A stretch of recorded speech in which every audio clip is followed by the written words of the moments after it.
Let's see. So this is the video that I wanna watch and react. 2024 magazine that no, how Mexican cartel outsmarted the United States.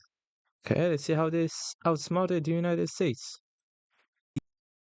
The actual strategies the cartels use in order to smuggle thousands of people and drugs across the US-Mexico border. Between 2019 and 2024, the US Border Patrol has reported almost 11 million border encounters. Most people think it's as easy as just walking across the border or sneaking around a fence, but in reality, these Mexican cartels are some of the biggest organized crime groups in the world who are using strategies that every day outsmart the US government. The number of migrants arriving at the southern border is unprecedented. The invasion at our southern border. We're not going to be a safe haven. An open border. Borders are. Deportations are Incredible. the drug cartels. And their ever-changing methods of sneaking men, women, and children across the southern border. One of the cartel's most common strategies is their diversion tactic.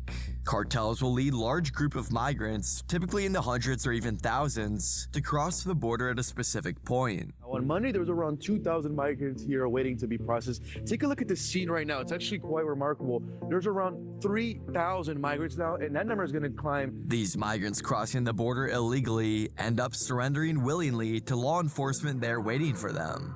This act of surrendering then takes significant time and attention, processing all these people at once and often giving them medical care and transportation to migrant facilities.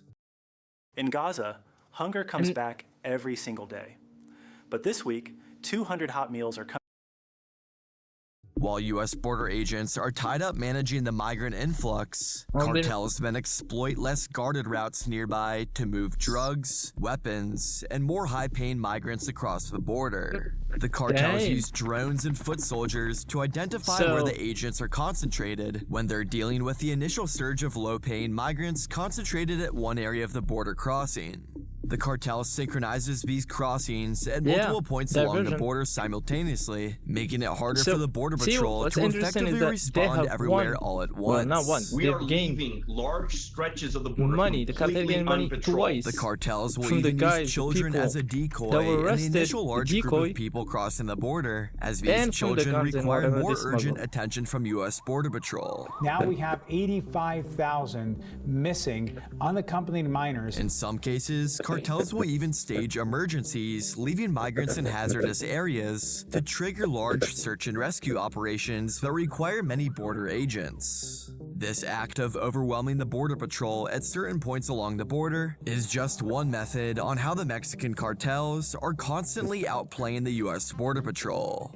Another one of the cartel's most useful tools has been their drones. The Rio Grande Valley sector of the Border Patrol alone has seen 10,000 drone incursions across the border into the U.S. and 25,000 drone sightings in just 1 year. The cartel is using these drones to find gaps in the Border Patrol's movement and plan where they need to send people, drugs, and weapons to. Part of the reason these drones are so effective is because the cartel knows that the Border Patrol can't do anything about it. Yeah, the U.S. military has been using them.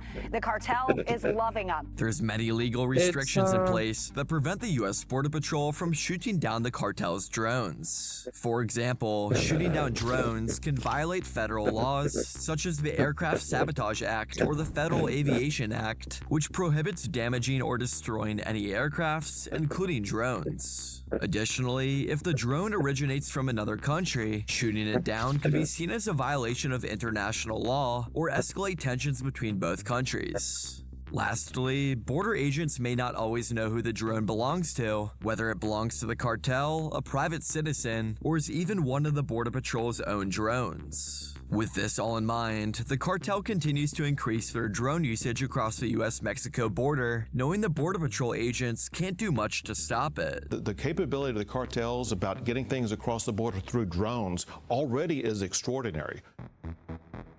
Another strategy the cartel deploys to sneak migrants across the border is sending them in through different vehicles. Standard sedans, SUVs, and trucks are often modified with hidden compartments to hide people sneaking across. Back in 2020, border agents found 53 undocumented migrants inside a refrigerated trailer at a Border Patrol checkpoint in Laredo, Texas. When Border Patrol opened the refrigerated trailer, they found 53 individuals from Mexico, Honduras, Guatemala, and El Salvador, all present in the U.S. illegally. The truck passed through a border point checkpoint.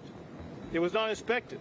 It was not inspected because the Border Patrol does not have the resources to be able to inspect all of the trucks. Cartels will also replicate official-looking vehicles like ambulances or government vehicles to reduce suspicion. These smugglers will often use a fleet of vehicles all moving together, with some vehicles carrying migrants, some acting as lookouts, and others acting as decoy vehicles meant to overwhelm the Border Patrol all at once. Often in these vehicles, migrants will carry forged permits and other fake legal entry documents that the cartel provides to them. In the case that sneaking into the United States above ground becomes too difficult, cartels will even build sophisticated tunnels underground to bypass border security. These tunnels can range from basically gopher holes used for quick smuggling to long, more sophisticated tunnels stretching hundreds of feet and often very deep underground. Just in 2022, a massive tunnel system was found connecting Tijuana in Mexico to a San Diego warehouse in the United States. This underground tunnel was 1,744 feet or 531 meters long and had a rail track, electricity, and even a ventilation system. Local officers in San Diego were noticing many people being shuttled in and out of this San Diego warehouse and decided to investigate. When the officers entered the warehouse, they found the tunnel's exit point carved out in the floor. The officers also found 1,762 pounds of cocaine, 164 pounds of methamphetamine, and 3.5 pounds of heroin. Since 1993, 90 different tunnels connecting Mexico to the United States have been found. On the Mexican side, these tunnels often start in suspicious locations like safe houses or industrial buildings. On the American side, these tunnels often have an exit point in places like warehouses or abandoned buildings. The cartels are using ground-penetrating radar systems to find where the most optimal soil is for constructing these massive tunnel systems. Considering how high-tech these tunnels can be, the tunnels are expensive to build and require skilled workers and advanced engineering knowledge. Given the cartel's success with these tunnels, this shows the highly advanced level that the cartel is able to operate at. They fear no one anymore, You're gonna use it for a few months and expect it to be shut down. Do not pay somebody to build you a Shopify store, because I'm going to do it free with 20 handpicked products. Many of the migrants illegally coming across the southern border today don't even need to go to these extreme lengths to make it into the United States. For the migrants coming across the southern border in a more orderly fashion, but surrendering themselves to Border Patrol once they make it across, this is typically done knowing that these migrants can claim they're seeking asylum. To seek asylum means one person leaving their country and requesting protection in a new country with the purpose of fleeing human rights violations in their previous residence. In the United States, people who fear persecution can apply for asylum if they are already physically present in the country or if they are seeking asylum at a port of entry, one being the southern border. These Mexican cartels coach the migrants on what to say to U.S. authorities in order to properly claim asylum. This is a common strategy used by people trying to move to the United States, but it's not always successful. According to the Human Rights First organization, in the years of 2022 and 2023, 55% of people seeking asylum ended up being granted access. Other reports have the success rate just under 50%, but the success of these asylum cases heavily depends on the person's nationality, legal representation, and the specifics of their exact case. More people today are applying for asylum at the U.S. southern border than ever before. The last time the U.S. immigration system was significantly reformed was back in the late 1980s. Back in the 1980s, the vast majority of migrants coming across the southern border were single Mexican men looking for work.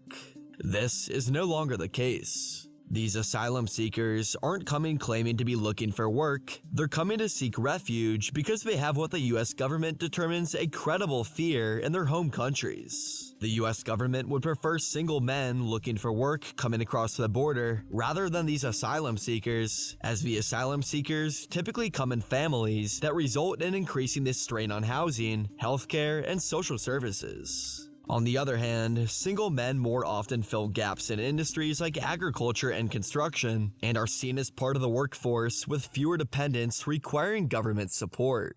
This preference is less about discrimination and more about balancing resources and immigration goals. Since 2020, there's been a large increase of families encountered at the US-Mexico border and a shrinking population of single adults. Even very pro-immigration cities in the United States, like New York City, for example, have run out of places for these migrant families to stay. We've run out of space, where to put people. And then whenever we try to find creative ways, people are pushing back and saying, well, we don't want it on our block, we don't want it in our community.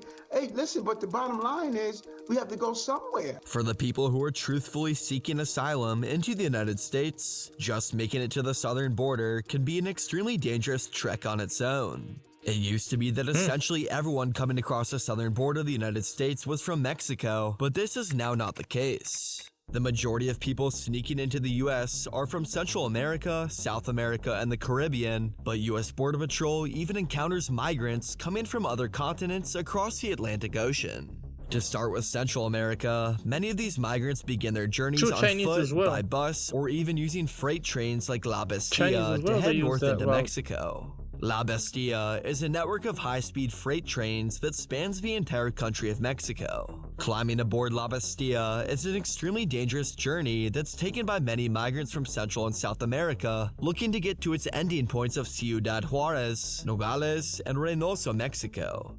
Over the years, many migrants have fallen from the trains or have even been caught beneath their wheels, losing limbs and even their lives. With no advance warning, this train leaves the station. Latecomers make the dangerous run to get on board what's been called the train of death.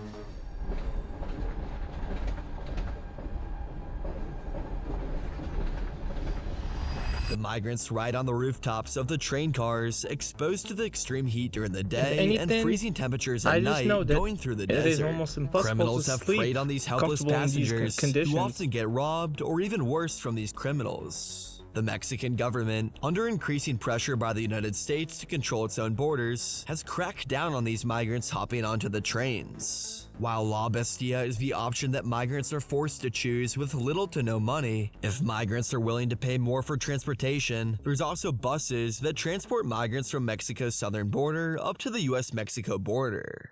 Despite being safer than La Bestia, these buses are still very overcrowded with poor ventilation and often have very few safety measures. These buses are operated by the different Mexican cartels in order to make a profit, but the Mexican government themselves actually also have buses that ship migrants to the US-Mexico border. The difference with these buses the Mexican government offers is that it's only for migrants who have already had an asylum appointment scheduled with US Border Patrol. Nonetheless, even making it to Mexico's southern border to hop on a bus or a freight train is an extremely dangerous journey in itself, especially for those coming from South America. Migrants coming from Venezuela, for example, is passing through what is known as the Darien Gap. The Darien Gap is a 60-mile-long stretch of dense jungle connecting Colombia to Panama. There are no clear paths or roads in this region, so navigating through, you'll encounter thick vegetation, steep mountains, and treacherous river crossings. Not to mention, this jungle is home to venomous snakes, jaguars, and aggressive insects like mosquitoes carrying diseases such as malaria. To make things even worse, organized criminal groups operate in the Darien Gap, targeting migrants with robbery and even physical violence. In 2024, the Darien Gap saw a record 500,000 people crossing through this region, with the year not even over at the time of me writing this script. And then if we expand the distance even further, there's migrants coming from overseas in Africa, the Middle East, and Asia primarily. Typically, their journeys begin with flying to countries in Latin America with relatively lenient visa requirements, such as Brazil, Ecuador, or Nicaragua. From there, these migrants will take the same routes that anyone from Venezuela or Colombia would take, using smuggling groups, informal transportation, or even organized caravans to reach the US-Mexico border. Migrants from countries experiencing well-documented wars or major conflicts such as Afghanistan, Syria, Sudan, or Ethiopia may have a slightly higher chance than others at being granted asylum by US Border Patrol. Yeah, There's an asylum backlog in distress. the US immigration courts that's currently over 2 million cases and counting. This massive backlog means that applicants may have to wait years for a decision, regardless of their nationality. With many migrants having to wait years before being allowed to enter the US by seeking asylum, this creates a massive buildup of migrants in Mexico, close to the US border. Safe houses have been created near the border that serve as temporary shelters for these migrants, awaiting the next phase of their journey. These safe houses are typically run by the cartel and are typically sites for extortion, violence, and mistreatment. Some safe houses are in cramped apartments or often in rundown buildings with little privacy or ventilation. Dozens of migrants may be confined into a single room with no bedding or sanitation. There's also safe houses out in remote ranches or warehouses. These rural properties may keep the migrants out of sight of the Mexican government, but the properties typically lack running water or electricity. These safe houses are typically anything but safe, with the widespread criminal activity that takes place here. The criminal activity is orchestrated by the many different Mexican cartels, which span the entire country of Mexico. Mexico currently has 9 major cartels and dozens of smaller groups operating across the country. The largest and most dominant cartel in recent history has been the Sinaloa cartel, controlling much of Mexico's western regions, including Sinaloa, Baja California, Durango, Sonora, and Chihuahua. Researchers estimate that the Sinaloa cartel has over 175,000 members, and even has people working from them in roughly 100 different countries. This is said to be the largest organized crime group in the world, boasting some of the most famous cartel leaders too, one being El Chapo. While the Sinaloa cartel remains a major player in Mexico's cartel world, its dominance is increasingly challenged by the CJNG, or otherwise known as Jalisco New Generation Cartel. This group is known for their extreme violence and rapid expansion, taking up much of the central part of the country. Not all cartels are at constant war with each other, but as of 2024, the Sinaloa cartel and Jalisco New Generation Cartel are in a major war against each other over territories and drug routes. The territories these two cartels are fighting over include Michoacan, Zacatecas, and Baja California.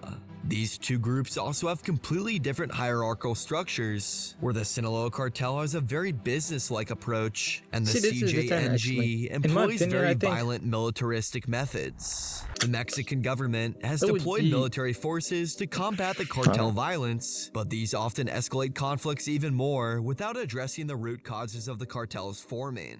Entire communities end up getting caught in the crossfire of the cartel's violence. Businesses, unnecessary lawyers, and even casualties. farmers are often forced In to my choose opinion, I think sides if they and face actually would threats depending on like who they divide choose to side with. Both cartels the either country recruit between themselves, children because and country is already, teenagers the to government act is as already corrupt. lookouts, or known They as ain't gonna do shit, halcones in okay? Mexico, So ingraining this cartel violent just, lifestyle into get together, Mexicans at a divide that very shit, young you know what I mean? age. This is your Cartels territory, will this is also mine, offer large and stop the sums of bloodshed, money to because Mexican right now, officials in they're making exchange for money. protection, Corrupt officials in intelligence, and government, they're permission making to money. operate in Who's specific losing? The people. areas. Given the Literally. widespread poverty throughout Mexico, even modest amounts of money can be enough for more low-ranking Mexican officials. The cartels have a famous phrase, plata o plomo, where plata translates to silver and plomo lead. This is essentially saying, either give us silver or face our lead bullets. Many officials end up complying with these requests for fear over their own lives and even their families' lives. Mexican cartels will even go as far as funding political campaigns in Mexico. They often provide funding to multiple different candidates in order to secure influence over whoever wins the election. Cars, homes, vacations, and other luxury items have been offered to politicians running in elections in the case that they end up being elected. Very few Mexican politicians run on putting a serious end to the cartels for fear that their life or even their families' lives will be in danger with an anti-cartel platform.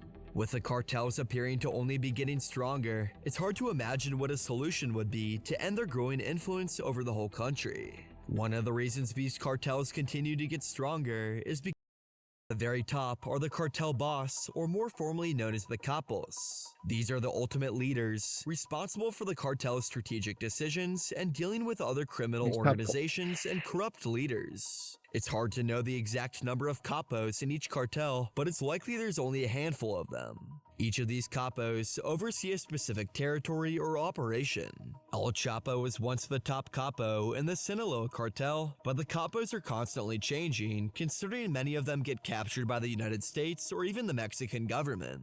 Below the capos are the lieutenants and financial officers. These lieutenants are responsible for maintaining order in their own territory and handling turf wars with other rival groups. The lieutenants report directly to the capos. The financial officers are involved in the money laundering operations of the cartel and are also in charge of distributing the profits amongst the cartel. Moving down another rank are the operational units, who are the more hands-on members of the cartel. Within the operational units, there's the enforcers who carry out the violent tasks such as the assassinations or kidnappings. These members are heavily armed and trained with military tactics. Very different from the logistics coordinators how the who mafia is manage the structured. transportation of drugs, weapons, and money. The logistics coordinators set up drug smuggling Very routes different. that could extend all the way down That is into more South detailed. America, and then Like the figure out mafia, the you best got path to the transport family, these they drugs handle back into the United the States. the money, third they operational handle unit most are of the the drug producers, you know what I mean? who are responsible Then they for have the lieutenants manufacturing as well, these they have the deadly foot drugs in soldiers. very high But quantities. in here we Then see lastly, we the have the foot smugglers and soldiers couriers who handling handle the a physical lot transport of drugs, of weapons, and cash between Mexico and the United States. you know, assignments. These smugglers specialize in moving drugs over the border through underground tunnels, hidden compartments in vehicles, drones, and even humans just walking across the border with them, or otherwise known as mules. The bottom of the totem pole in the Mexican cartels are the foot soldiers and street-level operatives. These foot soldiers are typically stationed on the border and monitor law enforcement movement and even other rival cartels. These members act as the eyes and ears of the cartel. These low-level members also act as the recruiters for the cartel, enlisting new members where they often target the youth and more vulnerable populations. Between all these different levels of command, as of 2023, researchers estimate there to be around 250,000 people working for the Mexican drug cartels. This hierarchical structure helps the cartels to remain disciplined, operate efficiently, and even quickly replace members that often get lost due to arrests and even deaths. Although these cartels do make billions of dollars each year smuggling people into the United States, they make even more money from their drug trade. Keep them These coming, Mexican literally. cartels are mostly focused Keep on transporting replacing your drugs from one foot country soldiers, and then your into the United lieutenants, States. But these cartels actually create some drugs themselves. For the drugs that are grown, these cartels will often take advantage of less fortunate farmers and pay them to cultivate crops under their cartel's control. Two of these crops that are grown by the farmers are poppies and cannabis. Cannabis is grown in large, hidden plantations, although this drug has become less important to the cartels, with many American states legalizing cannabis in recent years. The cartels are shifting more of their focus to poppy fields in the mountainous regions of Mexico, which are converted to make opium. These poppy fields are in some of Mexico's most remote areas that are difficult to access, making them hard for law enforcement to detect and destroy. Most of these poppy fields are located in Mexico's Guerrero state, Mexico's most violent region. These poppy farmers here are so poor that they lived in wood-planked, tin-roofed shacks, often without any electricity or plumbing. This is an extremely mountainous region of Mexico, so shipping crops that are packaged in large quantities are very difficult to transport throughout the mountainous roads. Instead, it's much easier to transport opium paste, which generates more cash for small quantities. The farmers here say that there are no local users of the opium coming from the poppy fields. The opium is all exported, mostly run by the Sinaloa cartel. When these drug producers working with the farmers in Guerrero produce enough of this opium paste, they call the cartel's logistic coordinators to have it picked up and taken to a lab for processing. From the mountains where these poppy fields are located, most of the opium is then shipped to wholesale collection points like Iguala, Mexico, a more populated and easily accessible area. Here at these processing plants, the opium paste is converted into heroin typically and is then transported up to the US border in cars, trailers, buses, and even human mules. In order to protect these poppy fields, the farmers grow these crops behind large trees and on hillsides that aren't easily visible to the nearby mountain villages. These farmers also use the rainfall runoff to irrigate these poppy fields, so many of them are located next to creeks and other streams. When the Mexican government is able to find these poppy fields from satellite images, for example, the government then sends in helicopters that spray powerful herbicides on any fields that they find. The herbicide kills all the poppy plants, but also kills all the plants around them, which includes normal vegetation like trees and even legal crops. Many farmers in this area have said that they want to end the cultivation of these poppy fields, mainly because they know the destruction that these poppy seeds end up bringing to thousands of people. The plant-based opium needed to produce a kilogram of heroin can cost the producers roughly $6,000, which is actually somewhat expensive compared to other drugs. Heroin is also derived originally from a plant, in this case being the poppy seeds, while other drugs like fentanyl can be entirely produced in a lab. Combine this with the fact that the Mexican government has been getting better at destroying these poppy fields, and now the cartel is focusing less of their time on opium-based drugs and are shifting their focus more towards synthetic drugs like fentanyl. To produce a kilogram of fentanyl, it takes just 2. En coches.net sabemos que, a veces, un coche es algo más. Si no es solo un coche, cómpralo donde entendemos cuánto te importa. Coches.net. Tantos coches como quieras. $200 or even less, drastically lower than the $6,000 it takes to produce a kilogram of heroin. China is the leading producer of the chemicals it takes to synthesize fentanyl. The basis Fentanyl chemicals requires certain chemicals to be synthesized together, which ends up creating the drug. Until stricter regulations were imposed in 2019, China was also a major supplier of fully manufactured finished fentanyl. Chinese labs they don't would do that ship this anymore. They finished just fentanyl directly to cartel members located in the United States. True. Once the Chinese government cracked down on fentanyl shipments in 2019, China shifted their focus more towards sending the precursor chemicals of fentanyl. Exactly. No, and they ships them ship the directly to basic Mexico. the basic chemicals In China, these to chemicals Mexico. found in fentanyl are produced in clandestine labs, often in industrial areas or rural areas where government oversight is less harsh. Specific provinces like Guangdong, Fujian, and Zhejiang have factories that have been linked to synthetic drug manufacturing. With China continuing to crack down on synthetic that drug China, with manufacturing, all the India tech they has have and become all an the cameras emerging and all the country in surveillance fentanyl production. they have, India's large it's hard for them to pharmaceutical find industry, these combined with very limited government regulatory manufacturers, oversight, these provides India with factories. an opportunity to profit off synthetic drugs. In December I've seen a documentary the other day saying that seized approximately 100 kilograms fentanyl of a precursor chemical to fentanyl, is using in China NPP, and as a arrested 4 payback Indian for nationals in Mumbai. what was done to it After by an investigation, Indian authorities found the that this British. NPP chemical was destined for Mexico Back in and the was day, they deliberately used mislabeled so that authorities wouldn't know what was truly opioids. inside the 100 kilogram package. Back inside Mexico, cartels purchase these precursor chemicals from Indian and Chinese suppliers. Mexican cartels then synthesize this fentanyl in hidden labs, constantly refining the process so that they can make large quantities at a very low cost. This finished fentanyl is mixed with heroin, cocaine, or pressed into counterfeit pills, often unknown to users. Fentanyl is extremely potent and thus extremely dangerous to any users. The lethal dose of fentanyl for most adult users is roughly 2 milligrams, which to visualize is equal to just a couple grains of salt. Even touching fentanyl accidentally or inhaling airborne fentanyl particles can be extremely dangerous. Not only does the cartel have powerful tools when it comes to drug manufacturing and distribution, but they are also loaded with deadly weapons.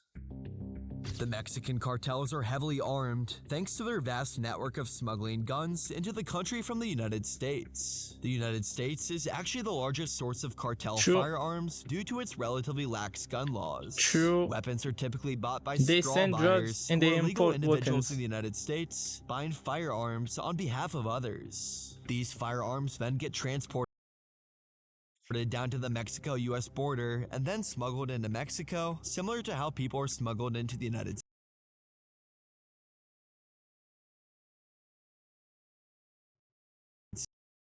States. Because of this, Mexico's cartels are now heavily armed, despite only having one gun shop in the entire country. This shop is located on a Mexican military base outside of Mexico City, but purchasing a firearm at this place requires a rigorous vetting process that's only available to the Mexican military. Despite the country not allowing any guns to be sold to civilians, from 2015 to 2022, more than 160,000 people were killed with a gun in Mexico.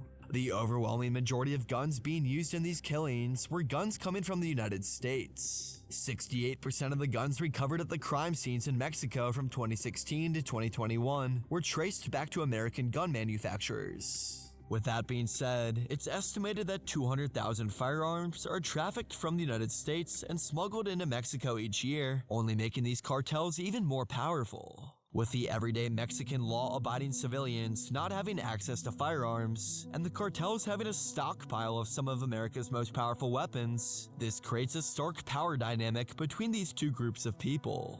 Although this power dynamic isn't quite as stark as the difference between the North Korean elite and the everyday North Korean citizens. In fact, Kim Jong-un and other North Korean officials have recently been sending many of their military men to go fight against Ukraine and team up with Russia. Kim Jong-un has already sent over 10,000 troops to go fight in this major war, and you can now even see evidence of North Koreans fighting alongside Russia in this video So I've heard.